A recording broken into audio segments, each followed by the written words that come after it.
Good morning, everyone. Thank you so much for joining us. I'm Linda Ichiyama, Chair of the House Committee on Water and Land, and to my right. My name is David Tarnas, Chair of the House Committee on Judiciary and Hawaiian Affairs. Welcome, everyone, today for our informational briefing. Thank you again for being here. And without further ado, we'll turn it over to Attorney General Ann Lopez. Thank you very much. I want to thank you for really planning this. So it's right there. Right in front of me. Is that okay? I want to thank you for holding this information briefing. If there's one thing I've learned in the last year after all of the work FSRI has done, it's that we need to learn a lot. And we as not just state government and county government, but we as residents and community members in Hawaii have a lot to learn about wildfire and how to prepare ourselves in the future. So I do appreciate the opportunity for this briefing. Just to refresh everybody's memory, a few days after the fire, the governor and I met to talk about the fire. At that time, he asked if I would begin an investigation that would investigate the facts surrounding the wildfire, analyze those facts to determine how the events unfolded, and finally to develop recommendations for best practices on a going forward basis. I subsequently engaged Fire Safety Research Institute, and what I requested was that they complete an independent review of the facts from the period beginning August 8th through the 9th, to complete science and evidence-based analysis of those, of how the state and county governments and agencies responded, and to provide evidence-based best practices that the state and county agencies can employ to ensure a safe and resilient future. The Phase 1 report was issued in April. That was really a digest of a minute-by-minute digest of the events that occurred and how they unfolded. The Phase 2 report was released in September, and that was really the meat of what we're doing, which was how did government respond, both state and county? How did the policies and procedures that were in place hold up? How did the environment impact us? And that report really goes into deep analysis. What it does make clear is what I said at the beginning, that we have a lot to learn and a lot to do as state government, as county government, and as community members in Hawaii. Following the release of the Phase 2 report, I made 850 gigabytes of data available on the Attorney General's website. That is all the audio, video, images, the interviews with state and county government officials, the FSRI, their compilation of data.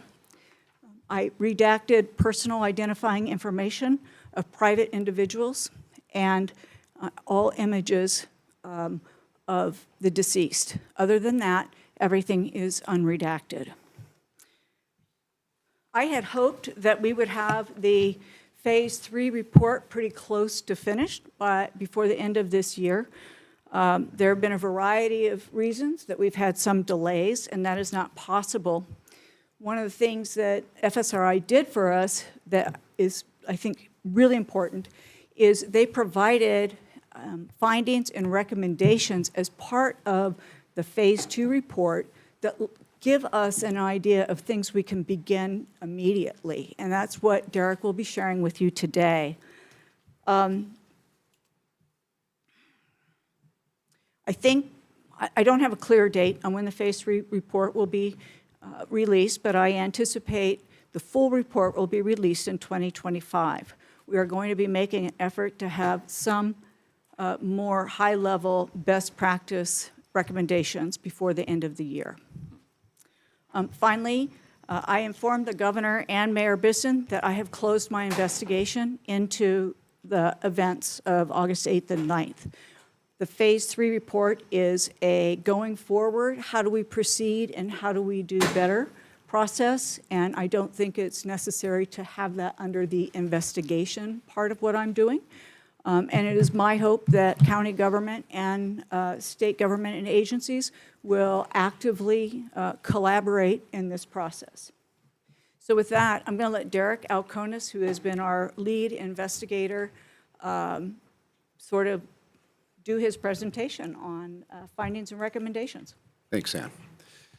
Well, thank you for inviting me to share the information that we have from our Phase 1 and Phase 2 report, but also we're going to go through some next steps, what could be done to prevent such a, let's see, there we go. Just a quick introduction of who we are. UL Research Institutes is part of the UL family, Underwriters Laboratory. We've been around since 1894, long time, looking at safety and how to make society a safer place. Fire Safety Research Institute is dedicated to addressing unresolved fire safety risks, fire safety hazards. We conduct research with a variety of different areas, including lithium-ion batteries, wildland-urban interface, structure fires, all these sort of things. And we have about 200-plus collective years of experience that descended upon this investigation to ensure we're looking at the many different systems that were involved. But let's talk about wildfire. As you can see, I have two images there. The one on the left starts with every fire needs fuel, needs oxygen, and needs some heat. And in this case, as we're all familiar with, I mean, if you took a coconut husk and you get the fibers and you pull those apart and you make some friction, you make a little ember and you put that into the coconut fiber husk and you blow hard, you'll get flame, right? That's how the food was cooked. That's the way it was cooked in my family as well back in Samoa. But let's look at relating fire to this case, wildfire, which transitions into the urban environment, which we call the built environment. And what are the parameters that really make a fire like that move? And that triangle right there provides you with those three different areas that are significant to make a fire move quickly. The first is being fuel. In this case, you had vegetative fuel, non-native invasive species of grasses that surrounded a built environment that was aging.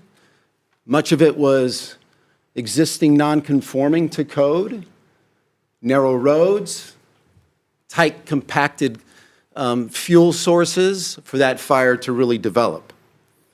You also had weather with the onset of Hurricane Dora spinning off just south of the Hawai'i Islands. You had a negative pressure being developed on the west side of the islands and a high pressure system moving in on the east side, which high pressure goes to low pressure, you have significant winds, and in this case, this is why we got the 80-mile-an-hour winds, at least that's what was clocked in some areas of the Hawaiian Islands. You also had the topography.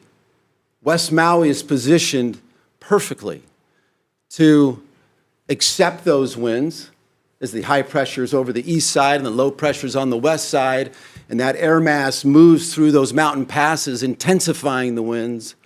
And you also have that west aspect that really plays a role in drying those fuels. And on that day, you had significantly low relative humidities, very dry grasses, the fuels were ripe for burning, and so the conditions were almost perfect.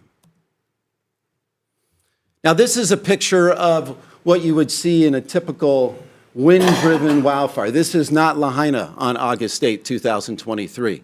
This is actually from a fire in 2018 in Malibu that burned 90-plus thousand acres and evacuated 250,000 people. But the reason I put this up here is so you can see there's millions of embers. When you have wind blowing through grass and the grass burning because it's very dry, very little moisture in it, and it hits that, it's going to send embers everywhere, millions of embers. This is the same situation that Lahaina and other parts of the islands are impacted by.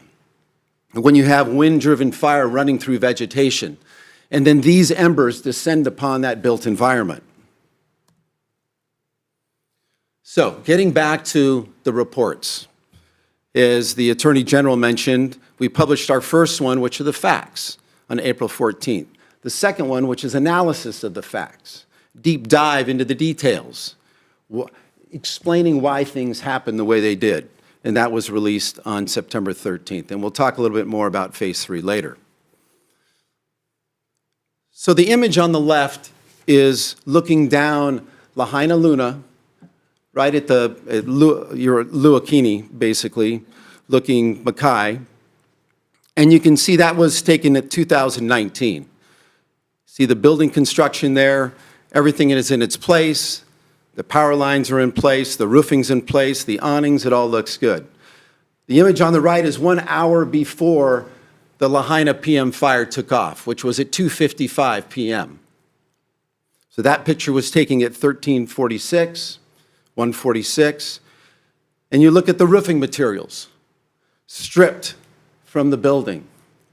Power lines are draped on the roads. This is just one street, but there was many other streets. At that time, there was almost 30 utility poles that were down, numerous electrical lines draped across the roadways, and numerous roofs that were torn from their structures or at least damaged. So in this picture on the right, when you're looking at the built environment, and all those colors represent the type of damage or destruction that incurred on these structures. The blue is wind damage. So those structures didn't burn, but they sustained substantial wind damage. The ones in the red were destroyed. So you can see over 2,000 structures were destroyed that day. But there was some that survived, but most of those that survived also sustained significant wind damage to their roofs. And when you think about that image that I shared with you with the embers, and you think about a compromised roof and an opening for an opportunity for those embers to enter, that was the challenge that day.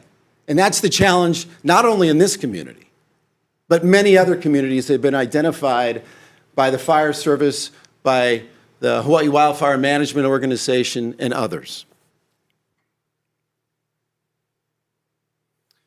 This is how the fire progressed that day.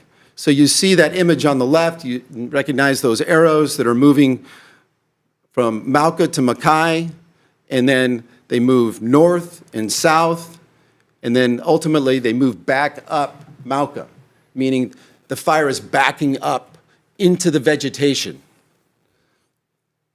The one on the right, as I click the button there, you'll notice that there's little dots.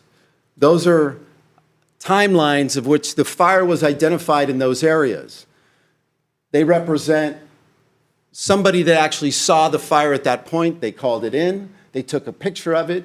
We have a timestamp that we can recognize as having the fire at that location. That's how we piece the fire together. That's how we understand how the fire progressed through the community, how it impacted certain neighborhoods, why certain structures survived and others didn't. That's obviously a question that we want to answer, so we understand where resilience could be built in as we move forward.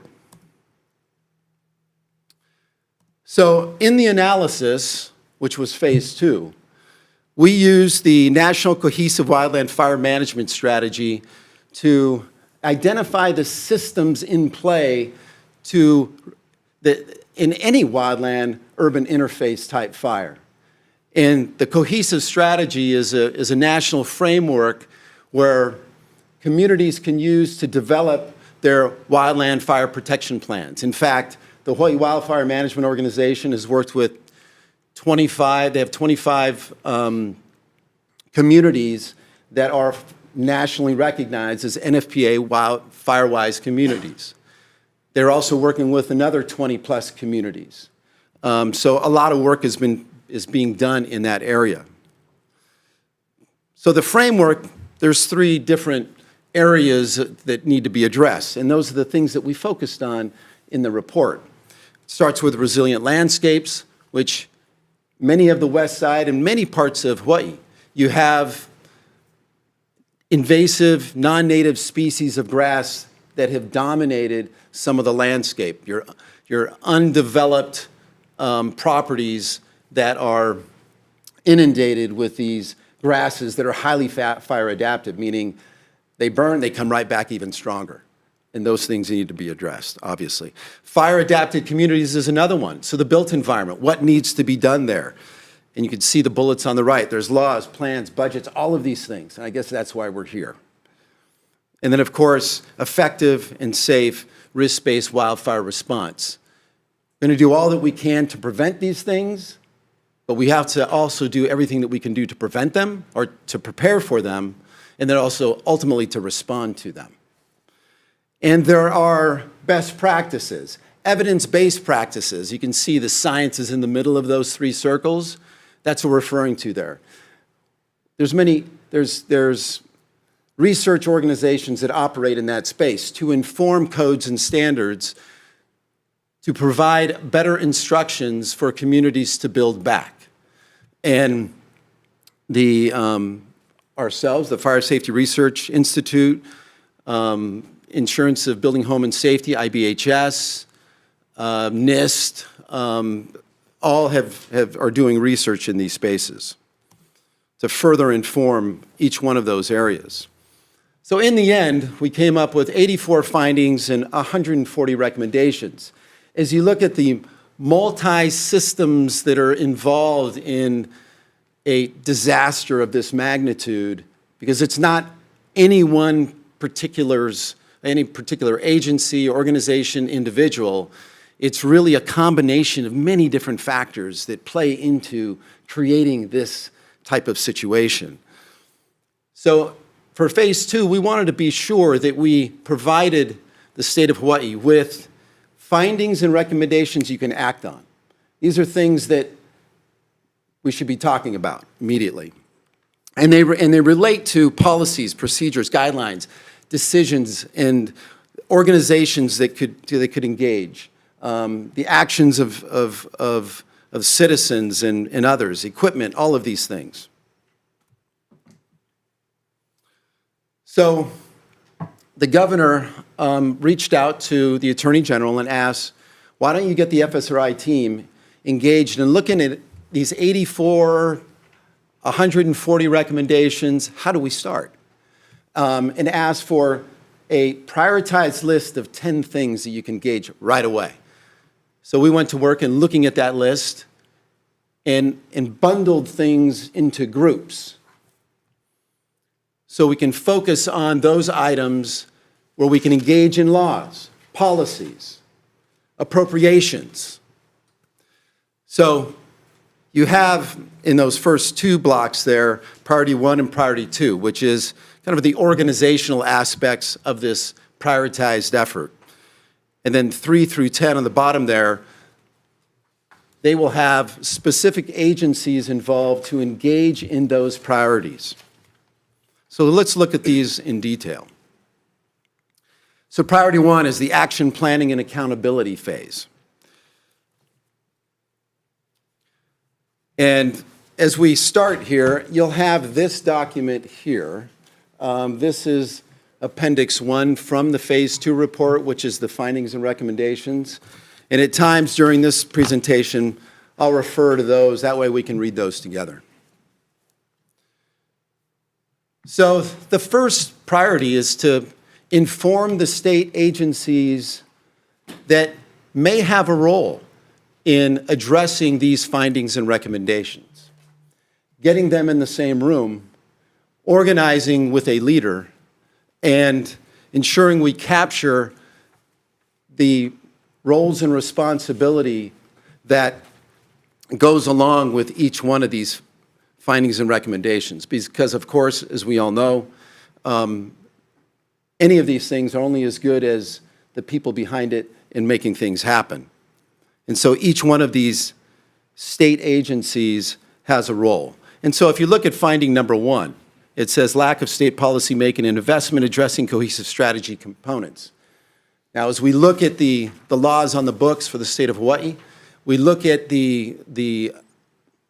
some of the documents that have been produced that have identified wildfire risks as significant in the state, they don't match.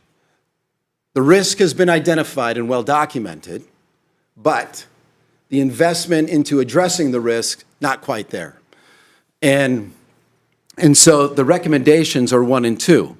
This integrated solution, making sure you have many people looking at this complex system to address what the needs will be. And then number 2, which is learn from states that have already participated, already further along, they're more mature in this process of experiencing these disasters, find out what they've done, and follow their lead. We don't want to reinvent the wheel. Priority 2 is state fire marshal. We understand that the state has approved the hiring of a state fire marshal and individual, I would say, right? There's 2 positions, I believe, in that bill. From our perspective, that's a little light. In fact, no, that's very light. Usually that's an office of state fire marshal. We're going to go through many things here. It's a huge lift.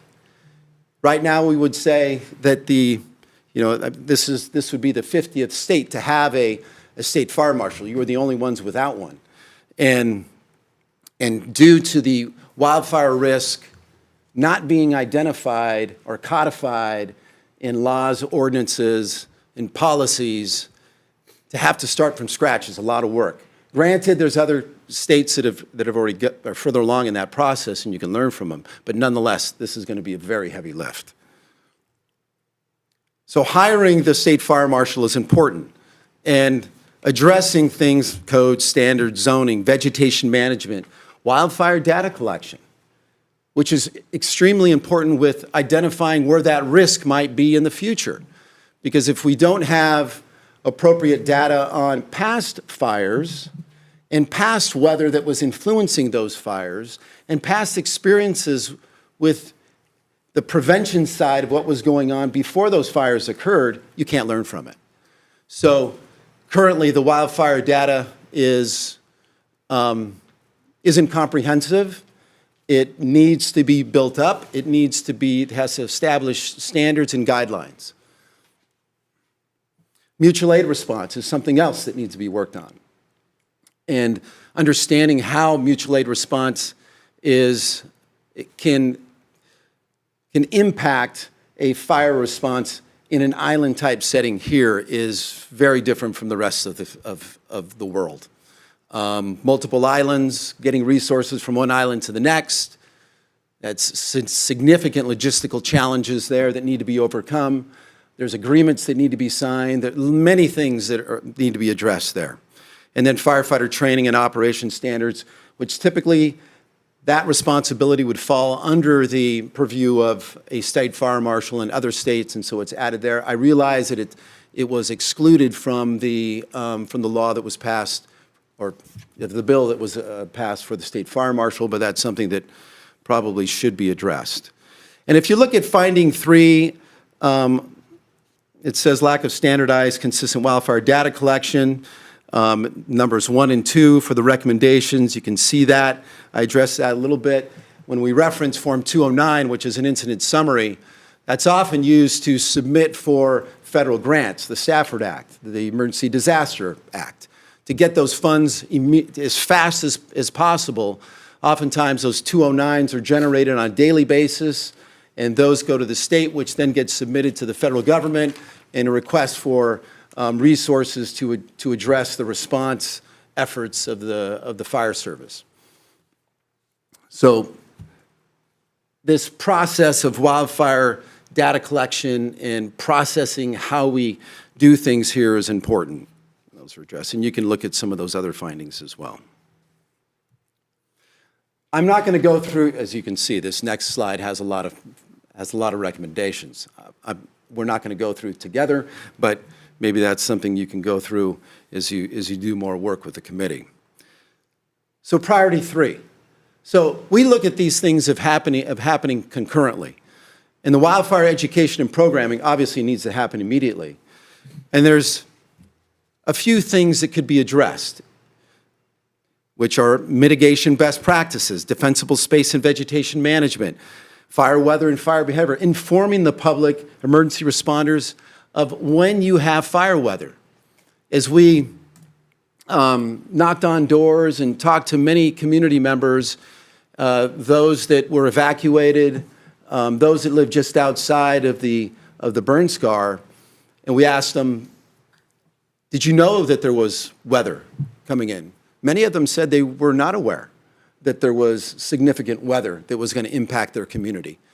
They found out when the power went out. They went outside and they saw debris in their front yards. And then just getting information was difficult because, as we know, if you don't have power, if your cell phone's dead and your the cell signals were challenged that day anyway. And so they were without information if they didn't have the radio, if they didn't have an AM, FM radio. So many of these things need to happen today. And that's why this is a high priority item. All of these things are priority, but it needs to be happening now. And the recommendations that you'll see there talk about that and about informing the community and response personnel about these issues. Priority 4, communication systems. So addressing the resiliency and functionality of all communication systems to the public is extremely important. 102 people perished that day. Some were aware of the emergent conditions. We will never know if others were not. But it would be safe to say that in these type of emergencies, when you have people that are left behind and don't make it, that processing information was difficult for them. Either they didn't get the information or they weren't processing it correctly. So messaging is extremely important in ensuring that the public receives accurate information on an ongoing basis of the conditions leading up to the incident and during the incident as well. And so establishing these redundant public alerting and warning processes using different forms of communication is important. And I will say in the report we mentioned about the all-hazard outdoor warning siren system, which was not sounded, of course, which was never used before that time for a wildland fire. But within our report, we mentioned that 20 to 25% of the sirens are down at any given time. And in that case, in the case of Lahaina, I think there's 5 in that area, and I believe 2 out of the 5 were operational at that point. Well, because the power went out, you probably lost one of those, so 1 of the 5 was probably operational. And you'll look at the findings and recommendations, and if you look at number 36 there, private equipment operators primarily communicate with response entities and field personnel using personal cell phones. That's another item. And the recommendation is there, is that you have a lot of private equipment on scene that are working with the firefighters, which is great.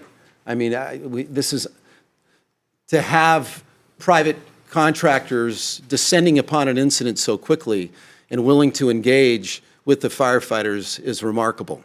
It's unusual in many states, and it speaks to the family here and people wanting to help. But they should also be equipped with formal communication links and being able to communicate, not just being out there. And at times they do have radios that are provided to them from the incident command, but at other times, in times like this, they were not provided with anything because there was not enough. Priority 5, utilities risk reduction and planning. So the Public Utilities Commission and the State Fire Marshal, which in this case, it would be an interim state fire marshal until one is hired. And I think that's important to note, is that there's, of course, we would all want a state fire marshal to start tomorrow, or even today. That's not possible. It's going to take time through the hiring process, but somebody has to take the lead. And we make some recommendations in this document to contract with an organization who has the experience, the knowledge, the relationships, to be able to foster that along, to be able to encourage all of this work until that state fire marshal is hired. But working with the public utilities is important because, as we know, vegetation resides underneath the lines, even encroaches on the lines with trees and elevated vegetation, and you need to address that. And so how that happens and how the Public Utilities Commission can work with the public utilities is important, and creating guidelines for that. And we provide findings and recommendations that point specifically to that. Priority 6 is fire weather. So we have a number of agencies there, including DOFA, the State Fire Council, and the State Fire Marshal, or interim in this case, to support the National Weather Service in improving weather forecasting and historical record keeping by ensuring RAWS sites, those remote automatic weather stations, are positioned in key locations where you're likely experience a higher than normal wildfire risk. And that way you have more resolved, better detailed weather data to inform the public of the conditions in that location. And over time, that weather can also be used to better inform forecast models and fire behavior models as well. And there's a number of findings and recommendations related to that. We recognize that 2 additional RAWs have been positioned in West Maui. Number 7, evacuation. This will involve HIMA, the State Department of Law Enforcement, Department of Transportation, and Planning Sustainability Division or Department. And this is a big one, obviously. Creating a state effort to address evacuation that could be stepped down to the counties or can be used as a template for the counties. And there's a number of findings and recommendations that go along with this. And there are some guidelines for creating these plans for evacuating certain areas. And we know that Hawaii Wildfire Management Organization has done some work to map out where those areas are located around the state. Where are the higher priority wildfire risk areas that could be identified for creating plans for evacuation and exercising those plans and working with the counties to ensure that those are completed.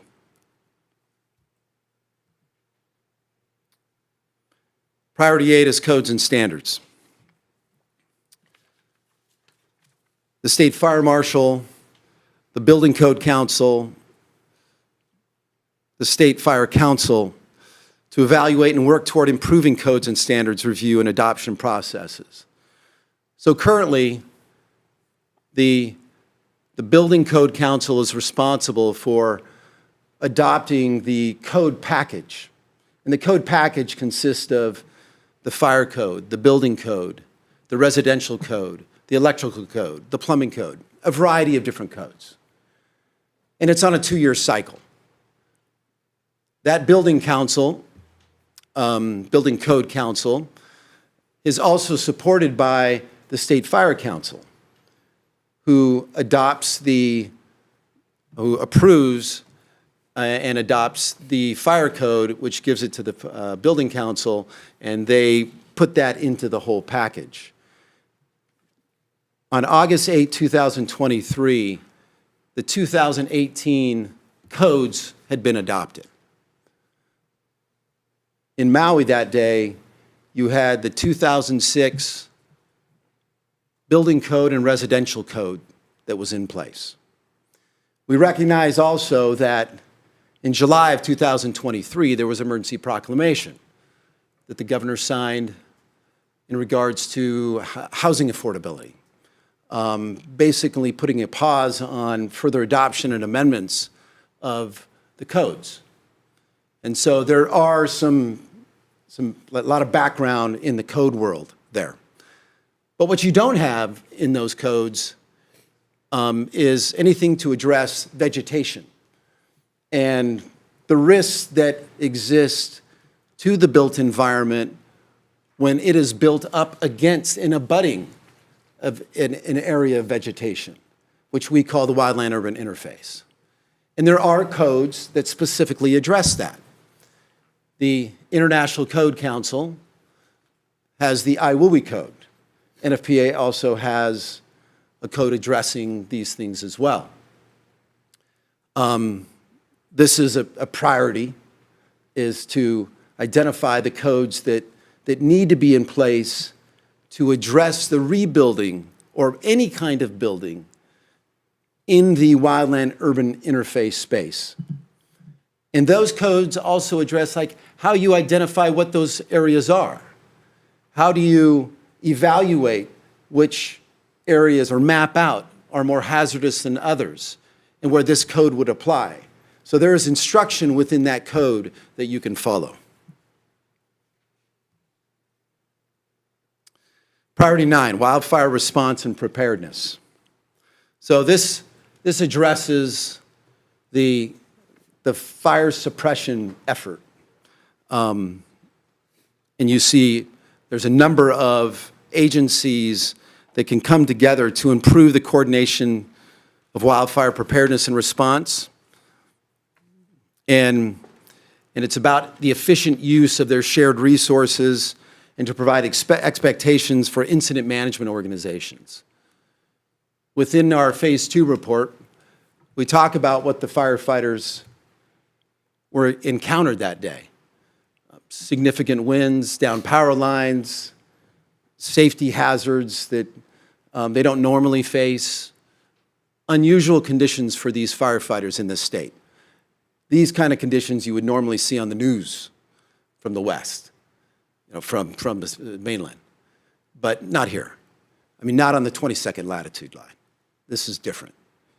And they processing that type of information as an emergency responder when you don't have that experience and you don't have that specific training is difficult.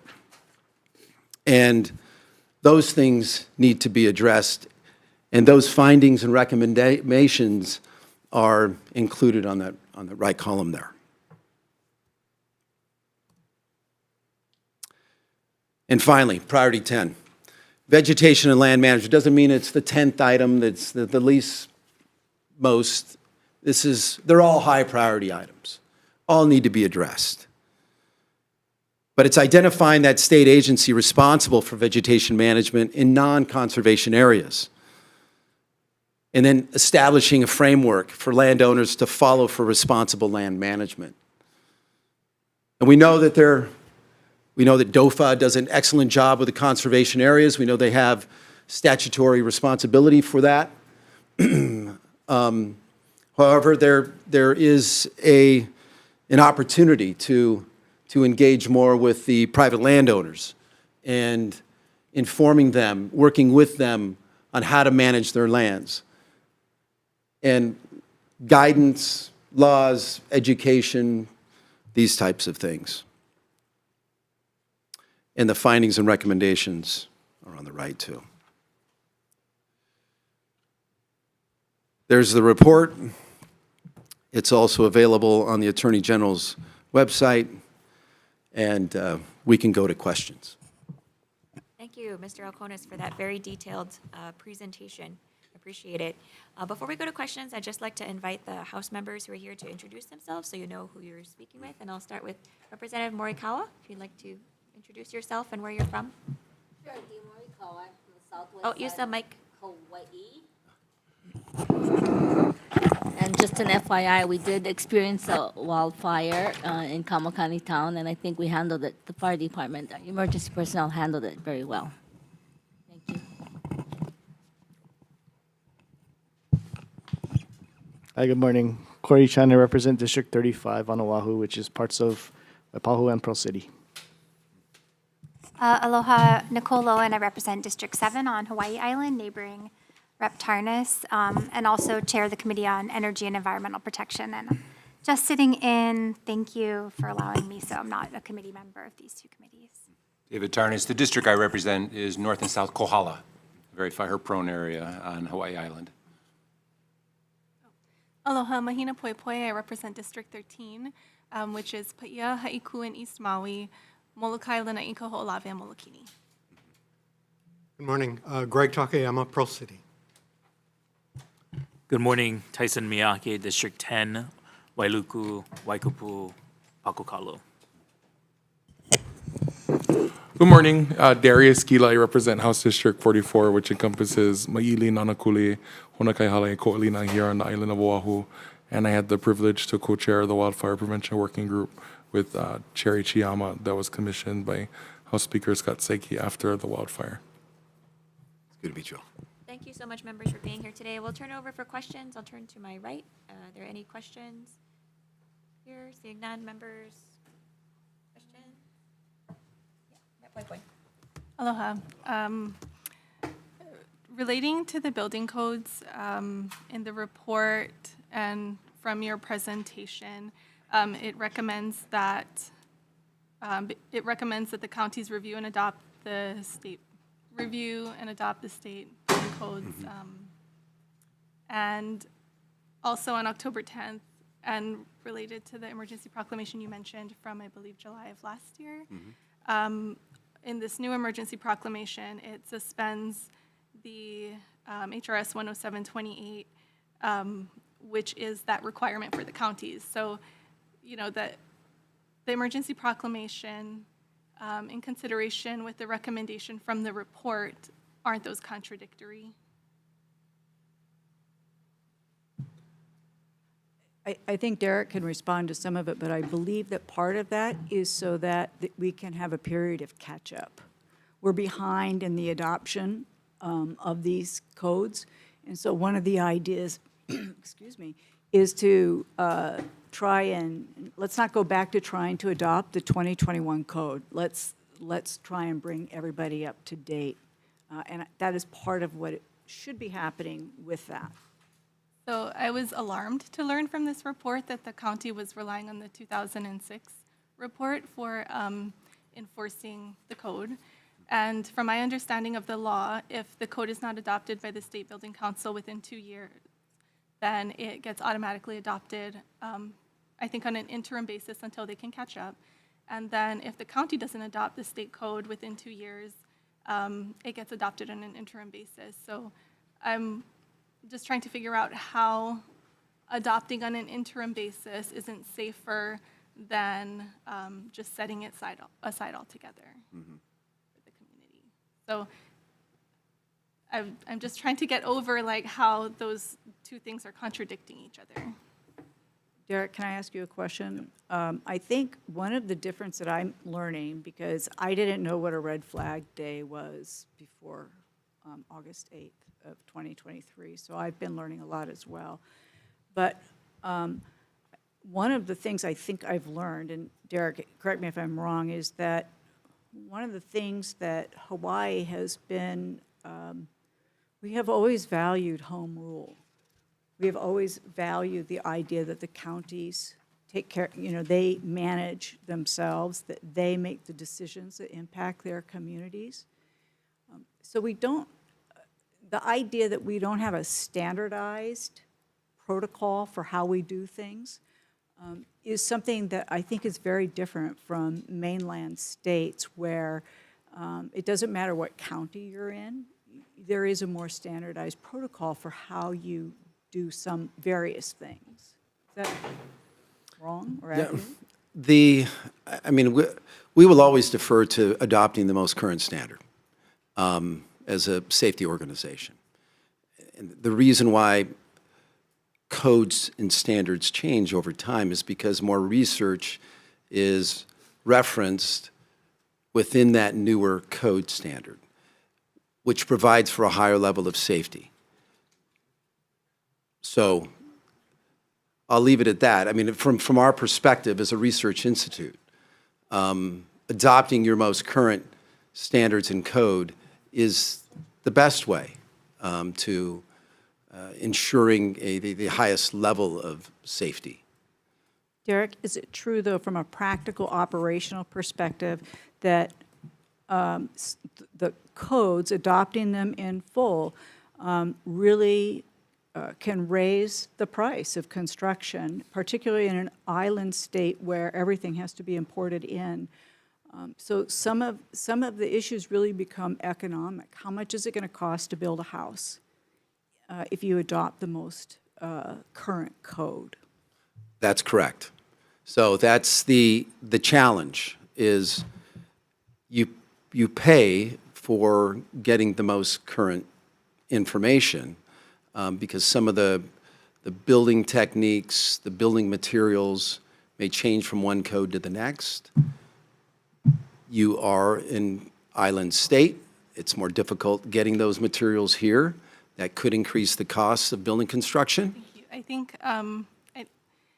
I think I'm reviewing this from the point of what is safest, not so much considering how much it costs. When I'm reviewing this report is what is safest for the community. I think these are anticipatable, expected, triennial updates that I think we just need to get our processes to be more efficient in completing it on time, because I don't think it's good practice to just set aside laws that in this report is being recommended to enforce. So that's just my comment for the building code part of it. But I'll let the next question. Let me just say, I totally agree, and I think that this is the key area where the state fire marshal will be able to be instrumental in making sure that these adoptions occur. I think that'll be key for their job. Thank you. Rep. Keeler? Thank you, Chair. So I'm looking at priority number 3 regarding the wildfire education programming. I think it's important what programming looks like, right? But was the omission of not even talking about maybe some funding of creating wildfire-prone areas to be resilient, was that not part of the conversation? Because I think it's one thing to talk about how to be wildfire safe, right? But I'm thinking of homes that are in these sometimes dilapidated states that themselves pose a risk for fire, and our communities that are just not maintained properly. So was any thought given to potentially a funding mechanism to expand not just programming, but maybe even repair and rehabilitation? I think that's a process that you need to go through as you work through that priority 3. And I think we do have some findings and recommendations that kind of are adjacent to what you're talking about. But those are important. And that wildfire education piece is unique to this area. This is, it's not like you put something on a website and you tell everybody to go to it and they're going to comply. Some folks need to be, they're shut-ins in certain parts of the island. We know that, especially the older communities where folks aren't tapped into the information that could be distributed by the state via a website.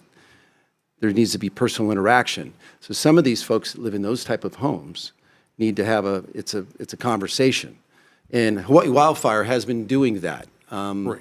along with DOFA at their side and each of the fire departments at their side, meeting with community members, informing them of the risk, and also creating a support mechanism to address some of these more significant needs in some cases, where the properties need to be cleared of clutter, and getting dumpsters delivered and things like that. So some of these things are happening.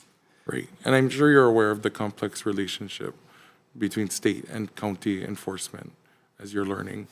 Can I add to that? If you Yes. don't, let me just add that the Phase 3 part of the report really was, or is supposed to be the forward-looking. What are the best practices?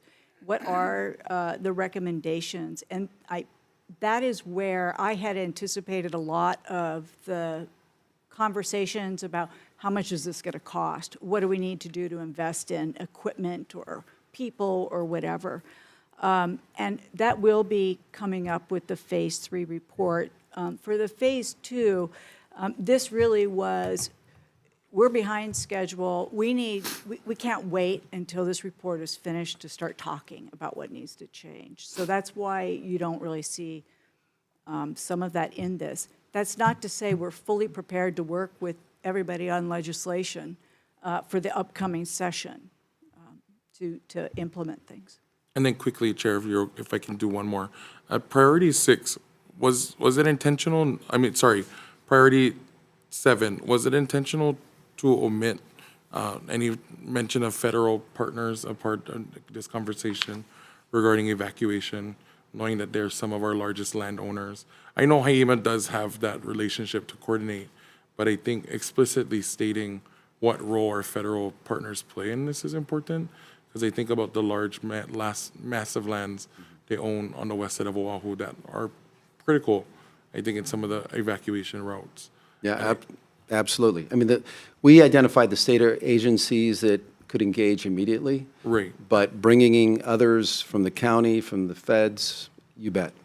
I think even though that's not identified in that priority, however, as the leader, the interim state fire marshal leader who leads this effort needs to look at those type of opportunities to engage other partners and do so.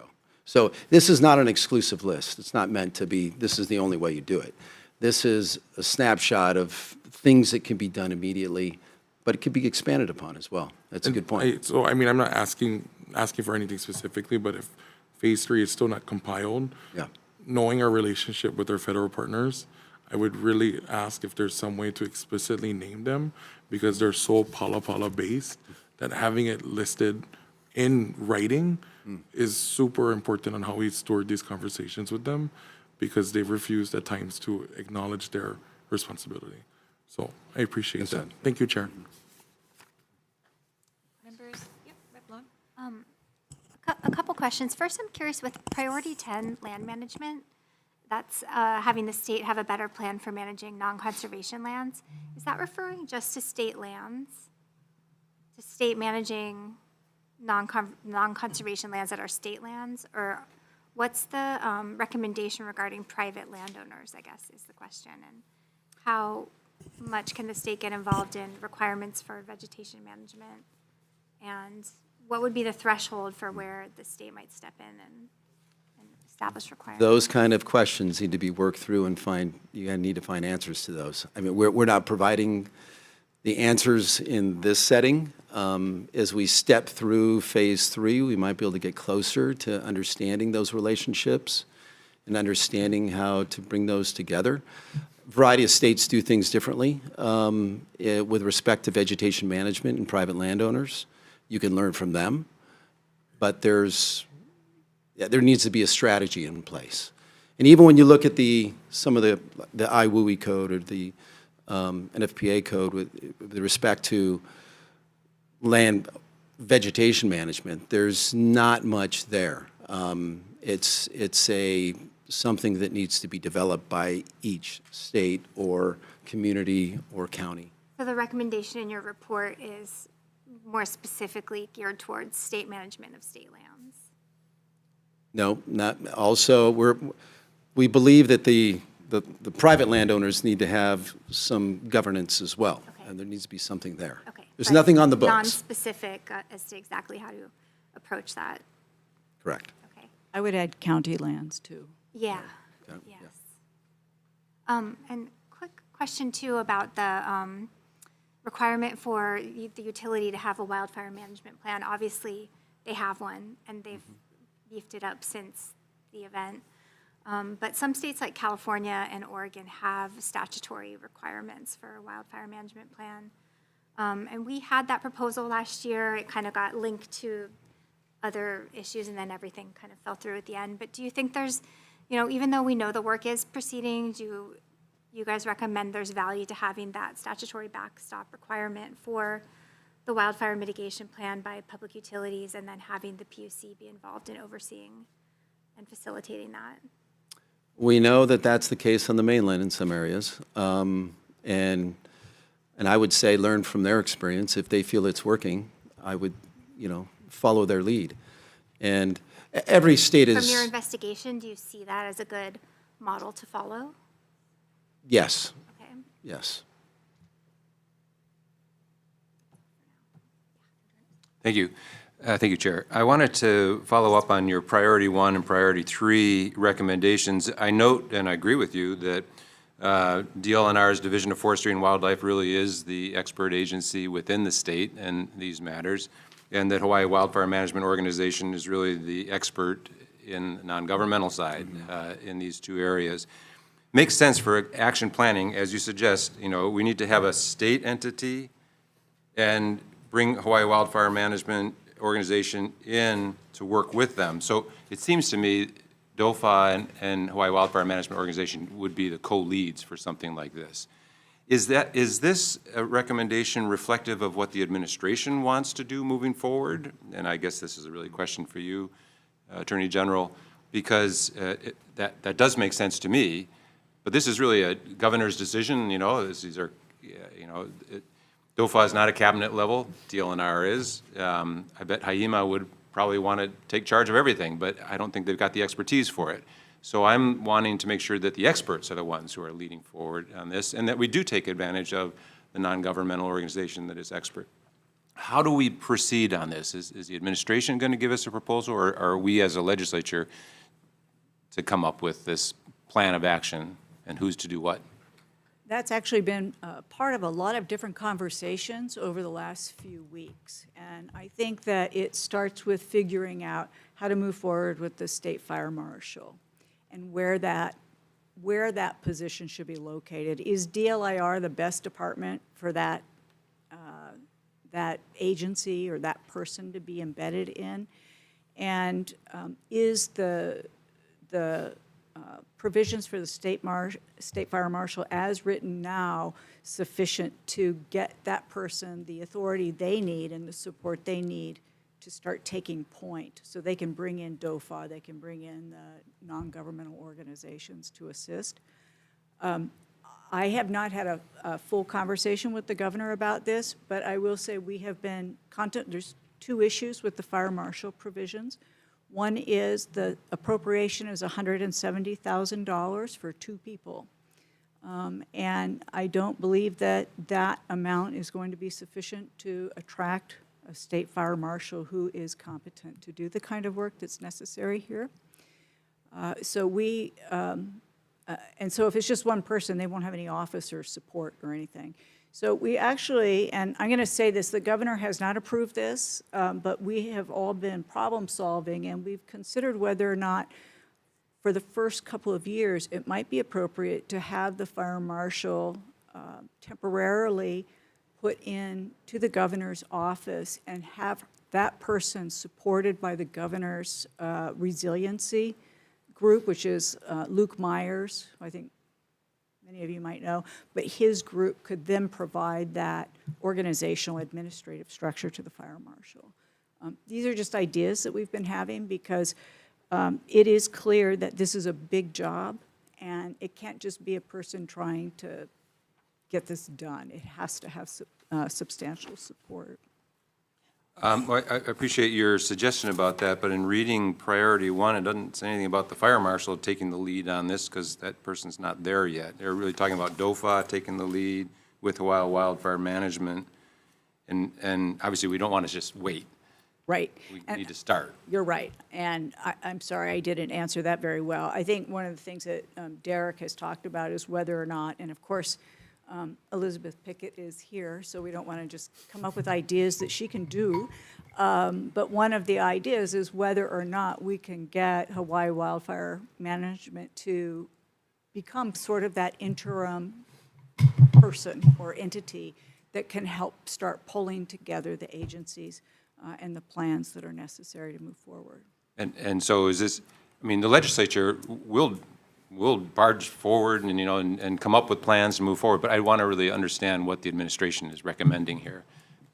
Because, you know, I'm a big supporter of Hawaii Wildfire. They're the ones that really know what's going on. DOFA knows what's going on, and I'd like to put them in charge. But I want to know what the administration wants to do.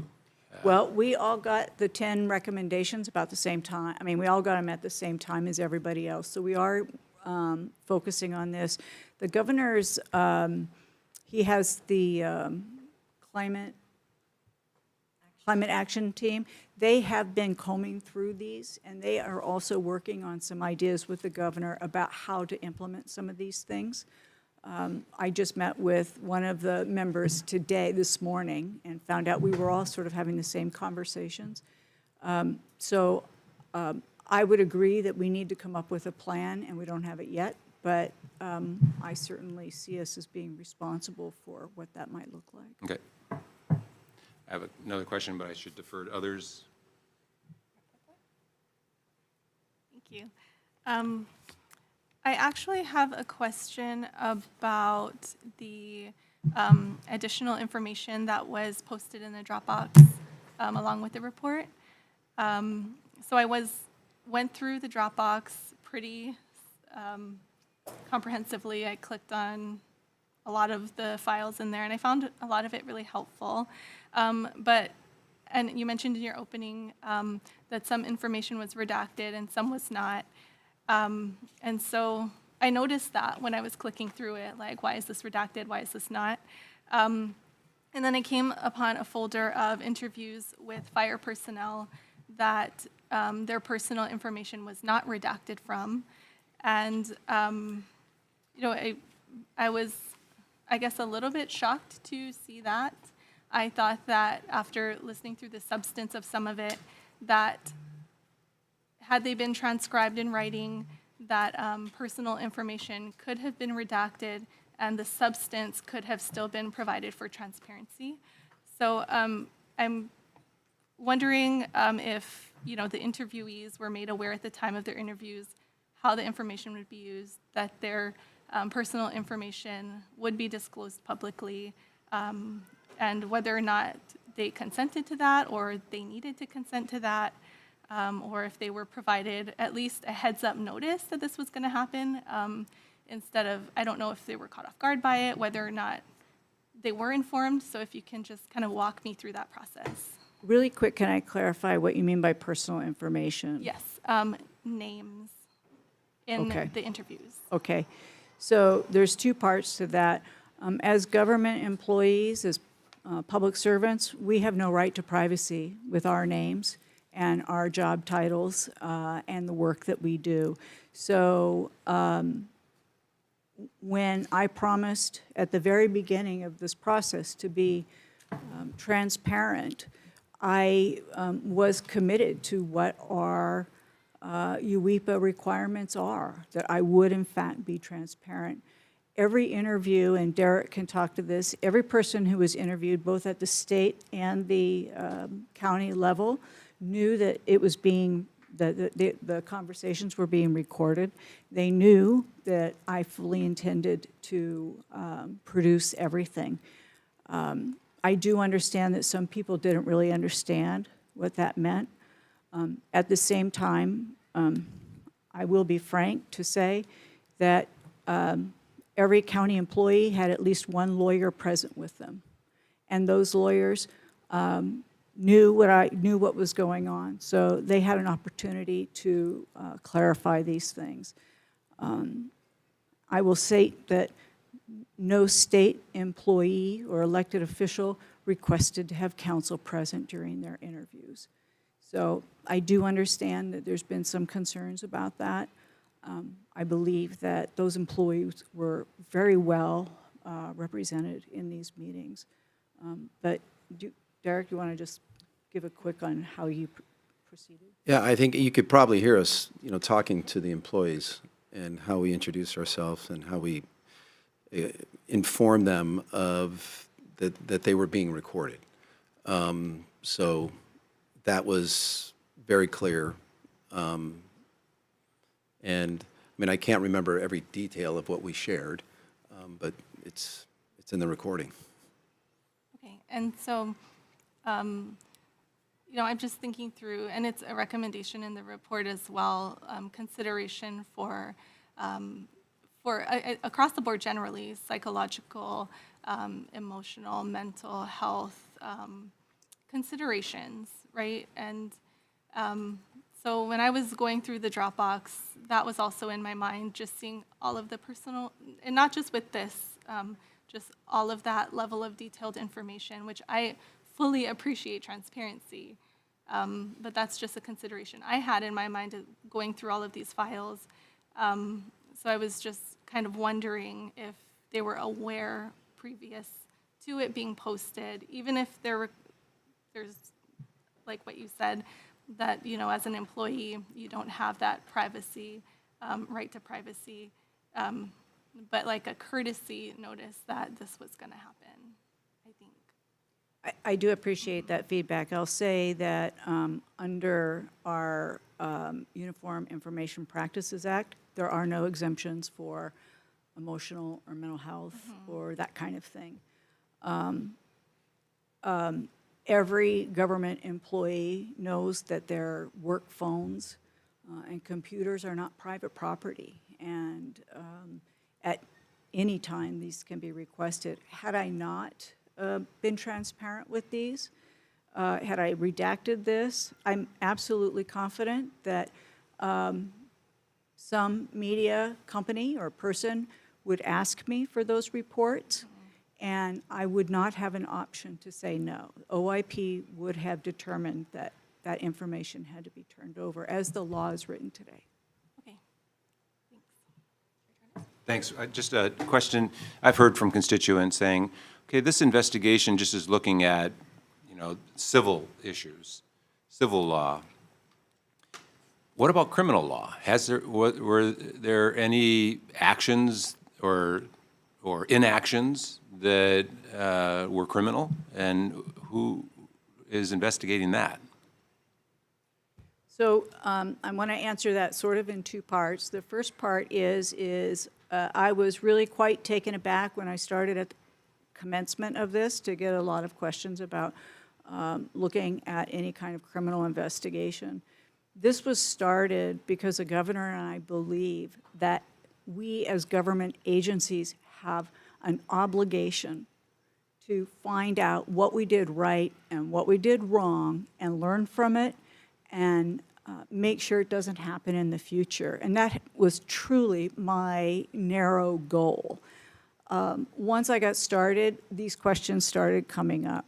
I will tell you that from my investigation, there was no conduct that I concluded was criminal or should have required criminal investigation, nor did I identify any conduct that I felt should go under administrative review and be also separated from this investigation. One of the issues that I think is unclear for people here is that, we have all kinds of different crimes on the book. Unlike other states, like California, they have a negligent homicide statute where a corporation or an entity who starts a wildfire can be found guilty of that crime. We don't have that crime in Hawaii. We have a negligent homicide statute that is only applied to driving under the influence. So there wouldn't have been a specific crime, like in California, that somebody could be charged with for intentionally starting a wildfire or sort of, what's the word I'm looking for? sort of burying your head in the sand and knowing that there could be a problem but not doing anything about it. Yeah, so through inaction, having Right. a result that would be a criminal offense. Okay, so that's why you were focusing, you did your analysis, and this is really focusing on the civil issues. There are a bunch of lawsuits out there, but they're all civil lawsuits, is that Correct. right? Okay. And so that's why constituents keep calling me, what about the criminal, I want someone to go to jail because they didn't do this or they did that. That's not Correct. happening. And we don't have crimes that could be charged Okay. for that kind of thing. Okay. And I do want to say, I know I'm on a soapbox, but, I'm not an elected official. And I absolutely believe in my heart that we have an obligation to develop the trust of the people in Hawaii, that they believe that their government is doing the right thing, and that we learn from our mistakes. And that really has been my touchstone from the beginning, is what do we need to do going forward to make sure this never happens again? And I believe deeply, and I believe the governor does as well, but I believe deeply that it would be unconscionable if we failed to do this kind of an investigation to learn from our mistakes. Well, I fully support that, and I think the legislature is very motivated to do something this next session. So we don't want to just wait. We really want to take action. So I appreciate your recommendations here, lots of different opportunities for us to move forward. Jared, let me turn it back to you. Members, any other questions? I have a couple of questions. On your Appendix 6 and the full list of recommendations, you have some recommendation, or I should say, you should have some findings, like on page 307, that have no recommendations. Finding 21, 22, 24. And I was curious why there was no recommendation for these findings. Yeah, in some cases, we mentioned this in the report, that some findings were just a statement of things that we discovered, but the recommendations, there's no recommendations for that, but there's perhaps a recommendation that's addressed in another finding. So 21, those are all referencing the water. It's just a fact that the amount of drinking water in the storage tanks have seemingly met standard design. That's just a fact, right? There is no recommendation that would go with that. We just wanted to recognize that there were things happening that some were positive, and some were just a statement of fact. The same thing goes for 24, 21. It's just a factual piece of information. Okay. Yeah. Okay. And then for the next phase of the report that's forward-looking, you mentioned that you're going to be doing a standards of cover analysis. Can you explain to us what does that mean? So as you go through one of these experiences, the next step is to find what can be done by, in this case, the fire department, to address this type of disaster, these type of risks that exist. And the last standards of cover that was completed by Maui County, I believe it was 2016, it could be 16 or 18, I can't remember right now. And so it's older. And the idea is to evaluate what the risks are, the different hazards that exist on that island, and what capacity they have to address those risks sufficiently, especially as the weather, the climate changes and we get more of these experiences with weather. Do they have the appropriate equipment? Do they have the appropriate number of personnel? Do they have the appropriate levels of training? Do they have the appropriate coverage stations in different locations to not only address the wildfire risk, but about all the other risks that they're responding to as well? So a standard of cover in an analytical way looks at the numbers, basically, and evaluates where they're currently positioned, how they're currently being deployed, what kind of calls they go on, how often, and where, and then to evaluate where are the gaps, and then to provide recommendations on what they need to do to staff to address this risk. I mean, really, this needs to happen in all of the counties, right, with the significant wildfire risk that you have. Which include the state responding agencies like DOFA, which is the wildfire that has responsibility for the conservation areas. And so that's what a standards of cover is. It provides you with empirical data that you can act on, where if you're going to increase staffing, increase the station locations, and those sort of things. But even Can I'm I sorry, just go be ahead. simple here for a second? Yeah. Are you talking like how many fire trucks you have, or where the fire stations are located, or, I mean, is that, Correct. okay. Yep. I just want to be simple. Yep. Sorry. Because I want, Rep. Morikawa, you touched on this at the beginning with the Kauai fire. When we released the Phase 2 report, there were over 1,800 wildfires in the state in the last year. So not that many created huge fires, but some did. And Kauai had a couple of them that required evacuation. So this issue it's for every single county and the state to look at closely. But the standards of cover analysis will only be for the Maui Fire Department? That's what we were initially working toward. Correct. Okay. Will there In be- terms of the contract. Yeah, and that was based because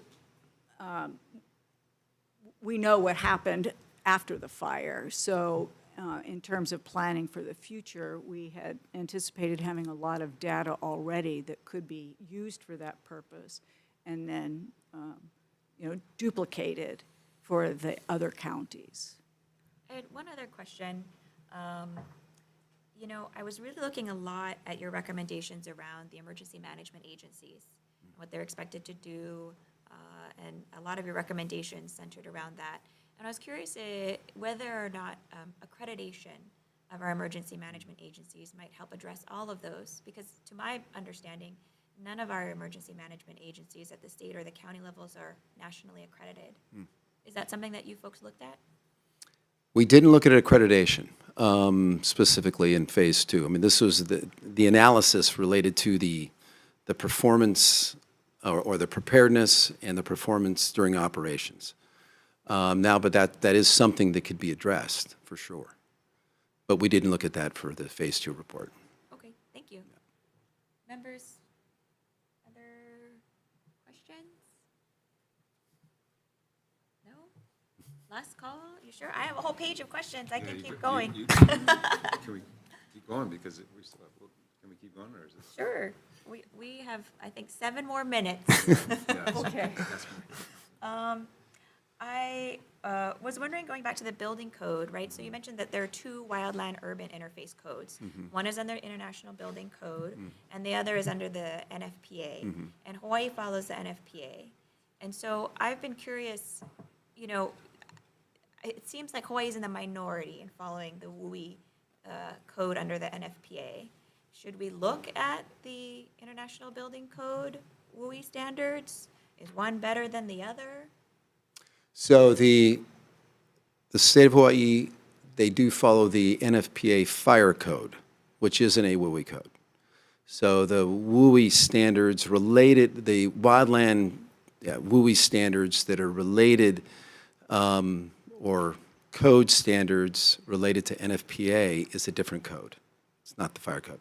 So the International Code Council, which the state of Hawaii uses to adopt their building code, the residential code, and I think there's a few other ICC codes you use. That's where the WUI code is born from the International Code Council, which is the organization that publishes that. So in terms of where you go from here, There's 5 states that have adopted the ICC WUI code from the International Code Council. California is in line to adopt that in 2025. There's over 100 communities that are using that in 24 different states. And it's being looked at by 5 other states adopting it. So that standard is being adopted on a pretty wide scale currently. I'm not sure about the NFPA standard and in terms of their level of adoption for the WUI code. There's 2 organizations that have something related to WUI, NFPA, ICC. And you folks haven't done like a side-by-side comparison No. to see which one is more comprehensive or, no? No. Okay, do you know of anybody who's doing that type of? I mean, again, like we talk about in the first finding and those first 2 recommendations, I would learn from those other states that are working through that process. Colorado, Oregon, California. I mean, California's further along, Colorado and Oregon, which Mike Walker of DOFA, and I know he's here, Elizabeth Pickett from HWMO, they're connected with those organizations. They know what's going on. Okay. I also wanted to confirm if all of the agencies that are mentioned or involved around the Lahaina wildfire, do you know if they're doing their own after-action reports? I don't want them to use this as their after-action report. Has that been discussed? At the state level, I don't think that there have been a formal after-action reports. For instance, I know that, for instance, with the RAWs, DLNR became aware that they needed RAWs in certain places, and so they worked with DOT to get those done right away. So I think what I've seen is that the agencies who were impacted by this and aware are trying to take action currently. So, for example, Ed Sniffen has been mowing grass all over the state for a year. And he continues to do that, and he offers to do it to the other state agencies, DOE, who also, the school burned, that they also had land management problems. So I think right now it's not very, everybody's doing what they know they need to do right now for just basic stuff, but the idea of how we bring these agencies together on a going forward basis in an organized fashion has not been resolved yet.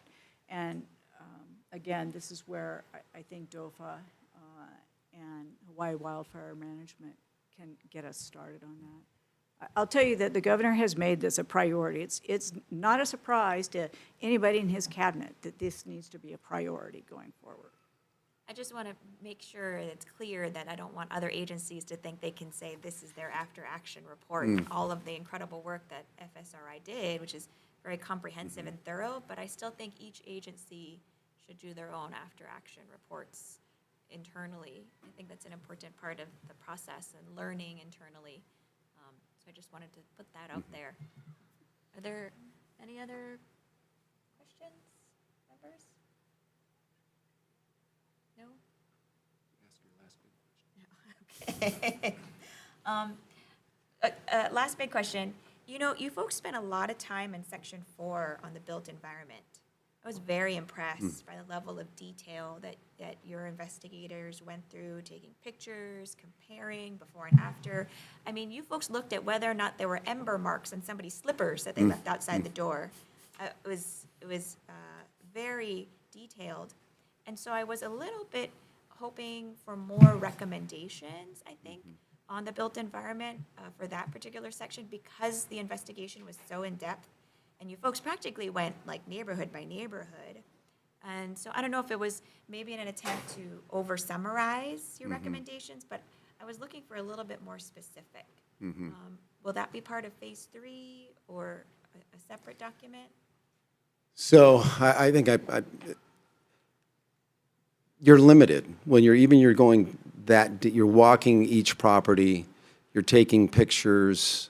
You're documenting where the ember marks are, where the damage to the structures, the vegetation, the role it played, trying to piece the story together on how certain structures survived and others did not. There's still gaps in the information. You're coming in afterwards. You don't know. There's a lot of things you don't know because you weren't there.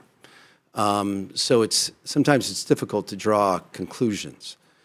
In terms of the findings and recommendations that are related to that section, it mostly pertains to codes and standards.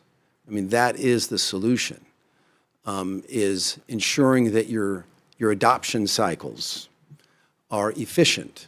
We have a finding and recommendation that addresses that through the Building Code Council, the State Fire Council, and how that process occurs, ensuring that you're educating the builders on this process so they know and anticipate the standards that they're going to be building toward.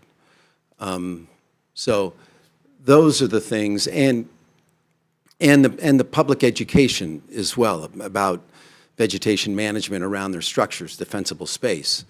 The County of Maui does have a WUI standard in terms of vegetation management. They're the only county that does, and which requires folks to clear 30 feet from their properties. And then large landowners to keep their vegetation down to 18 inches. There is no state law that requires that. That's something that could be done. So there are things that we identify within the findings and recommendations that pertain to that. But in terms of, if you're looking for details about windows and, things like that, those are included in the code. Can I ask a quick question, Derek? So when you talk about the community risk assessment and the Hawaii wildfire management having certain communities that are, I can't remember the word you used. Fire-wise? Fire-wise. Is that where a lot of this comes, the education on what do you need to do around your house? And so is that some of what happens just outside of the code, but just from the education part? Yeah, absolutely. I mean, like I mentioned before, I think this state is unique in that maybe some forms of communication to the public, educating them about hardening their home, about clearing their vegetation, clearing the clutter, needs to be communicated in different ways to make sure that they get the message. And that's where Hawaii Wildfire is, that's what they know how to do. I mean, they assemble groups and they go out there and they canvass the neighborhoods and they knock on doors and they get communities together to educate them. And in some cases, that's what's required, which is a huge lift. It's a lot easier just to post something on the internet and encourage everybody to go there and get it. But in some areas of this state, that's not going to happen. We have to establish a dedicated and sustained funding for Hawaii wildfire management organizations to support this coordination and implementation of wildfire prevention and preparedness efforts, especially for communities and land stewards. That's what we're talking about here. We can't depend on a non-government organization to do something based on charitable dollars. We got to pay for it. Well, that's what really opened our eyes to the situation in terms of prevention and preparedness, that we saw that you had a nonprofit, selling chili and things to make it all happen. And that's why it's number one. Yep, I agree. I agree. Any last burning question? No pun intended. Burning question. Okay, seeing none, thank you very much, AG Lopez. Thank you, Derek, for being here. I really appreciate it. We look forward to phase 3. And we're adjourned. Thank you. Thank you.